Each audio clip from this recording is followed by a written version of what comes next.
Thank you, ladies and gentlemen. Big day for Seth yesterday. If you were watching, you saw him get off to a great start. Then the other challenger, Dorcas, overtook him. But the final worked in Seth's favor. So he's the defending champion today against Rachel and Brian. Let's see how it works out. Good luck. Here we go.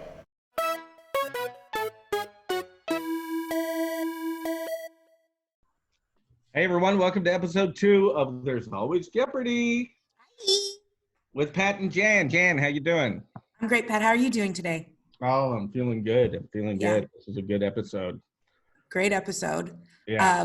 Before we get into the episode, I know that we wanted to take some time to maybe shout out some people who are working on the front lines, helping to keep us safe and happy during this crazy time.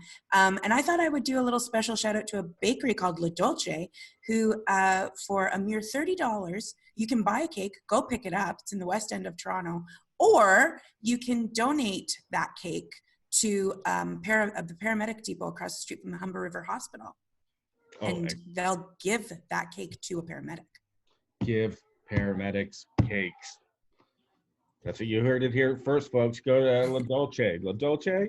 LaDolce.com, DOLCI.com, and donate a cake to an EMT. Excellent. Oh, that feels good to help. Yeah, doing good. We're doing God's work here. So we're 2 episodes into what Netflix is calling the Seth Wilson collection. So we're following, as you just heard Alex explaining, he had a tight game yesterday, but he pulled it out in the end. He pulled it out. Yeah. And what we're trying to reveal over the next number of episodes is, or trying to figure out, I guess, is what is it about this guy that Netflix was like, we're going to open this all up with the Seth Wilson collection. This is the most watchable guy. I have to say, he kind of is. He's very cute. Yeah. I'm starting to get it, I think. You're starting to get it? I'm starting to get it. Yeah. He just seems like a quiet nerd, like most Jeopardy contestants, but pretty charming in his own way. For sure. And I just want to point out off the top there, as we heard Alex invoking the name of Dorcas, yesterday's contestant, who unfortunately lost to Seth, but just couldn't let her go without one last. Yeah. He definitely wanted to say that word, Dorcas. Just one more time. So we all had our fingers crossed for her, because we all wanted to hear it at least 5 more times. That's true. So we had this is an interesting game. This is another tight one. Very tight. It was very tight. For a while there, it looked like Brian was going to take it. We'll get into Brian in a little bit. I don't love Brian, but obviously Seth does what Seth does, and that's win in the end. He just Seths out. I'd like to point out that Seth is in a more casual look today. Yesterday, he was wearing a cardigan and a tie. Today, just forewent the tie, just full sweater guy. Yeah, T-shirt and V-neck. Yeah, he's getting more comfortable in his position as champ. One day position as champ. By the end, it's going to just be jam shorts, flip-flops, and a towel around his neck, baby. There's our boy Seth. There he is. What a doll. So I just wanted to say that there's one of the questions for ballpark food. The answer was the Toronto Blue Jays. That's right. We're talking about all the different foods you could get at ballparks, and they showed pictures of most of them. And for the Toronto Blue Jays, it was a buffalo cauliflower poutine. Poutine, yeah. Did you know you could get that at the park?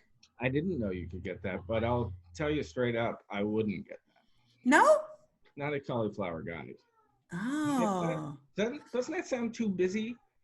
Being both buffalo and poutine? I'd still go for it. You'd go for it. Yeah, maybe if there was gravy on it, I wouldn't, but if it was just like buffalo cauliflower with some cheese on it, I'd be there. Okay.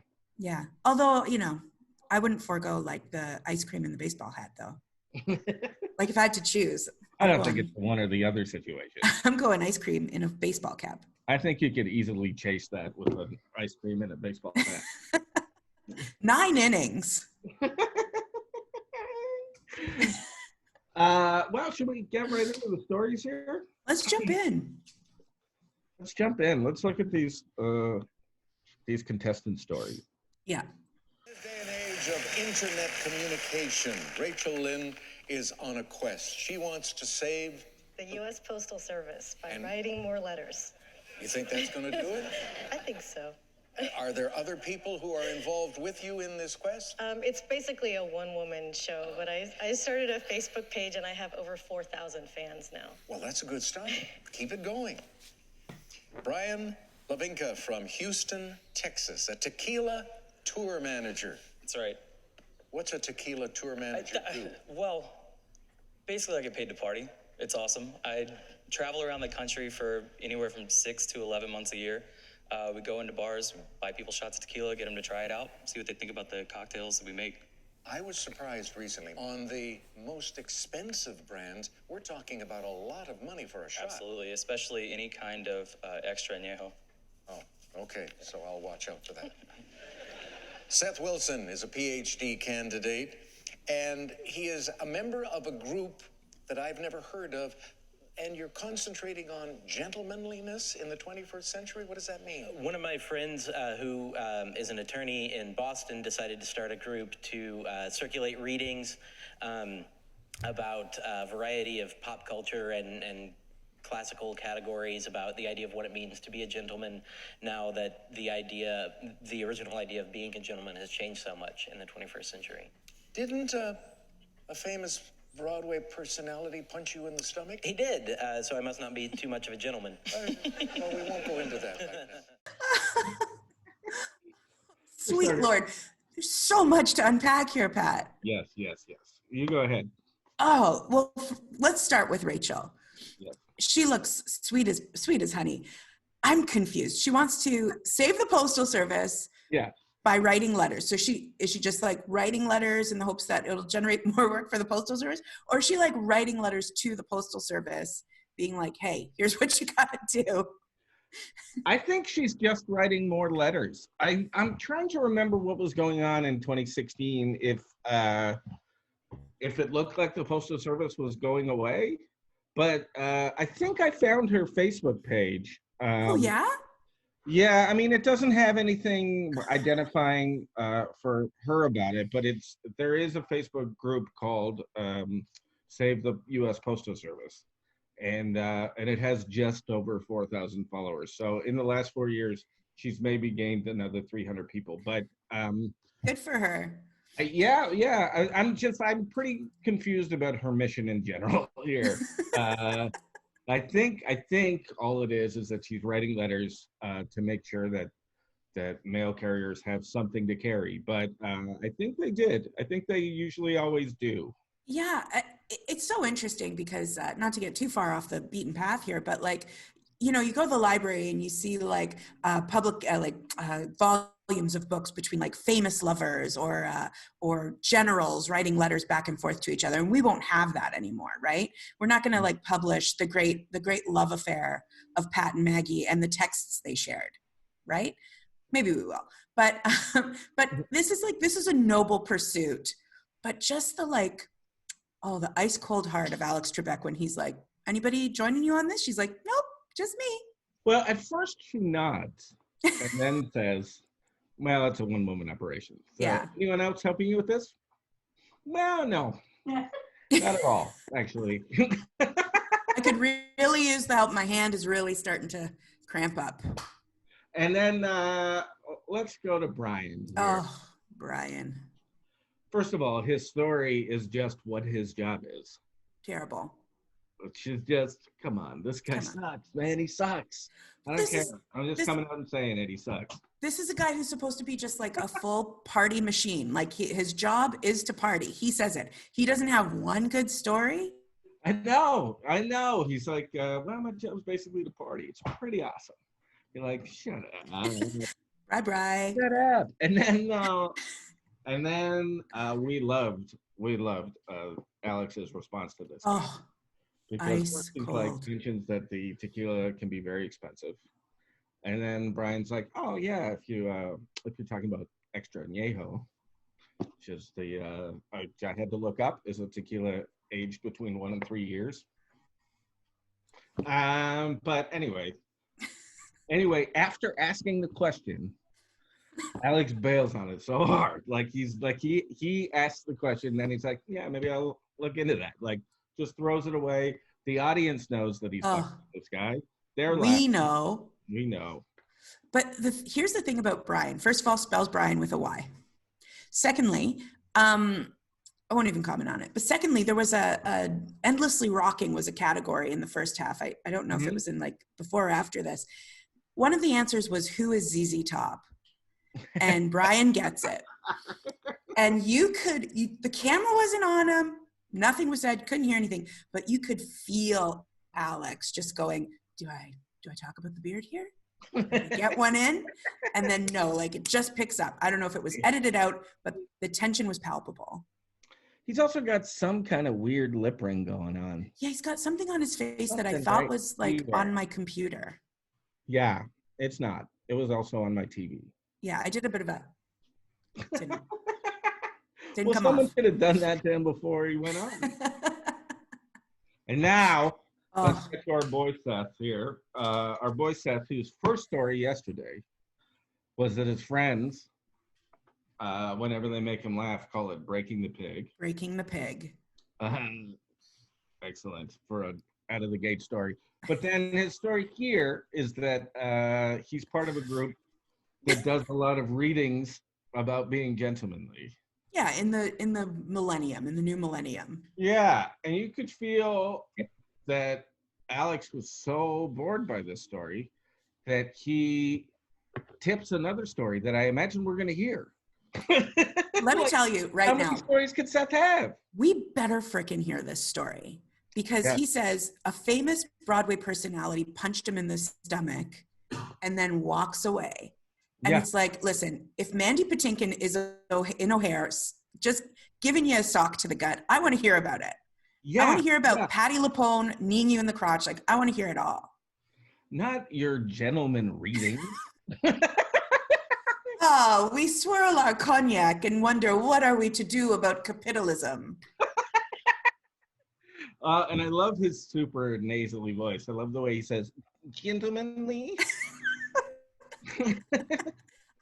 Just want to hug him. I just want to hug him. Yeah, well, I mean, maybe you'll get the chance. But not until this pandemic's over. I'll promise you that. Yeah, I keep forgetting. So let's just talk about the rest of the game quickly. As we know, Seth pulls it out in Final Jeopardy. And Final Jeopardy, the category was pop culture characters. Did you get it? I didn't get it. Did you get it? I didn't get it either. No. Yeah. As soon as like I think it was Brian who wrote like Goku, I'm like, oh, I got it. Yeah. But I didn't get it before that. Yeah. I was wondering if there was, because it was this pop culture character was made an honorary citizen of Japan after living there for 60 years or something like that, being there for 60 years. And so my brain was trying to figure out if if they weren't a real citizen of Japan, then it's probably not like a Japanese character. It could be somebody who was like living in Japan for some reason. Anyway, it was Godzilla the whole time. Yeah. It was Godzilla. It was just in the ocean, terrorizes Japan every once in a while. Sometimes Final Jeopardy is just, is it Occam's razor? Like, if you hear horses, don't look for zebras. It's like, you can't think about it too much. Just got to go bang. This is what it is. That's Godzilla. True. Yeah. I think we have a very special guest with us today. I don't know if you knew about this, Jan, but we actually, our producer Dan was able to get Seth Wilson on the phone, so that we could maybe ask him a few questions. Seth, are you there? Hello. He's there. Seth. Hey. Oh my gosh, what a great surprise. What a nice treat. How are you? I'm okay. I just ate some, it's a weird story actually. My daughter gave me some walnuts, which I guess I haven't had since I was a child. Mm-hmm. And I started choking on them. And they're just so dry, right? So anyways, my daughter said I sounded like a dying horse. So now whenever I eat walnuts, they call it chewing the horse. Wow. Okay. So Okay. you're still getting nicknames the same way. Oh man, it's pretty nonstop. You're gonna end up with a whole barnyard of nicknames by the end of it, Seth. Oh my God, that's what my another nickname is, Barnyard a nickname. But I had a question for you, Seth. How did you decide on T-shirt and V-neck for your second appearance? That was my number one question. what is mood? Well, that's just how you're feeling that day. You bet. I sometimes I wake up and I feel like being lightly strangled, so I'll wear a turtleneck. Sometimes I wake up, I put a tie on because I think maybe I'll meet a future boss. Okay. Sometimes I wear a T-shirt because maybe someone will invite me to a concert. We'll have to head there. So it just depends on what I think might happen that day. That's all. That's it. So you thought that you were going to finish recording this round of Jeopardy, and then maybe somebody was going to be like, "Hey, you want to hit up the Indigo? Maybe get a Starbucks." Well, not right now. I'm actually in isolation like everyone else. So. I meant on the day, like on the recording. When Right, you're today it's recording. easy to choose my clothes, right? Nothing. Okay. So you're talking to us nude, Seth Wilson. Yes. Okay. I kind of predicted this. Good to know. That's good. No, when Dan approached me to do this, I actually just thought it's right when I have my bath, and I have a pretty good setup for live streaming in my bathtub, and I just turn on video and go from there. You're like that guy from Tiger King. Oh my God, did you guys see that? Yeah. Oh my God, I used to be the cereal king back when I was in grade 4. Like all the kids in the class would get sandwiches and stuff for lunch, and my mom would always give me a little plastic bag of milk, plastic bag of cereal, pop that in half of a coconut. We never wasted it. And you go to school with a plastic bag of milk? Plastic bag of milk, cereal, half a coconut, and then my mom would always say, "I'm sure there's a spoon in class," which. So you use the half a coconut as the bowl, is that right? You bet. Okay. Fair. That's fair.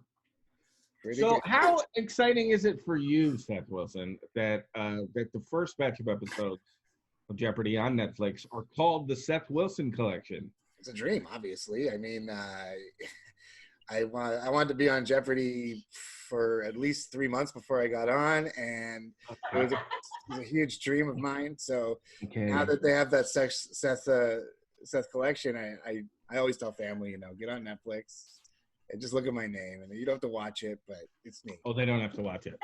No, just see my name there, and that's the point, right? Yeah. I guess the same holds true for the phone book. Because I tell them Publish the phone book. Right, I tell them you can watch my episodes, but spoiler alert, I lose eventually. Right. Oh, you do? Okay. Okay. Now that's good for us to know. Huge spoiler. Yeah. You do lose eventually. Okay. Here's a question for you. At the time of shooting, you were a PhD candidate for theater and performance art studies. Did you ever finish that, and what are you doing with it? No, I dropped out because I actually dropped out a little bit too soon. I thought I'd get some serial endorsements and stuff like that to make some extra money, and it just did. Jeopardy, from doing Jeopardy, you thought you'd get some serial endorsements? Yeah, well, my friend who is always pulling my leg, he's actually the guy that nicknamed me the pig wrestler or whatever. Jeff. Your friend Jeff.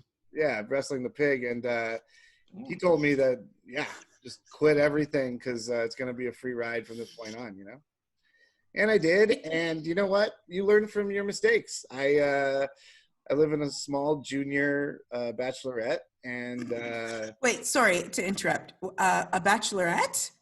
Yeah, it's it's nicer. It's a little nicer. Okay, got it. It has some nice little touches in there that I wouldn't have done myself. So it's a bachelor with hutches. Basically, yeah, it has a place to hang your towels and stuff in the bathroom, so it's nice. Very nice. Sweet, yeah.